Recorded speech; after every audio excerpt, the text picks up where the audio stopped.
এই শান্তিপুর থেকে শিয়ালদা যাওয়ার পথে যারা ডেলি প্যাসেঞ্জার আছেন আমার এই প্রোডাক্টের সঙ্গে পরিচিত হয়ে যাবে। দেখুন, ডক্টর বিসি রায় নাম শুনেছেন? ডক্টর বিসি রায় বলে গিয়েছিলেন constitution is the father of 72 disease. অর্থাৎ কোষ্ঠকাঠিন্য হলো কিনা ভাত পিত্ত রোগের বাবা। ইংরেজিটা একটু ভালোই জানি। হ্যাঁ, দেখুন এই কনস্টিটিউশন দূরীভূত করতে আপনি প্রোডাক্টের মধ্যে পাচ্ছেন আমলকি, হরিতকি, বয়রা, সুপ, পিপুল, জোয়ান, অম্লবিতোষ, পাতিলেবুর ফাতনা, গোড়া লেবুর রস। দেখুন পাচ্ছেন বালি, কাকর, সহজ সরল সম্ভার। পাচ্ছেন নারকেল ভস্য, বেল ভস্য, গৌরনগর শ্মশানের বিশাল পরিমাণে ছাই ভস্য। নারকেল ভস্য পাবেন সূর্যাস্তের দিকে মুখ করিয়া চন্দ্রমার দিকে পোত করিয়া সেবন করে দিলেই উপকার পাইবেন।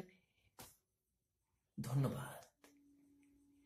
সালে এত লোক মরে তবু ট্রেনের ভিড় কমে না পারা।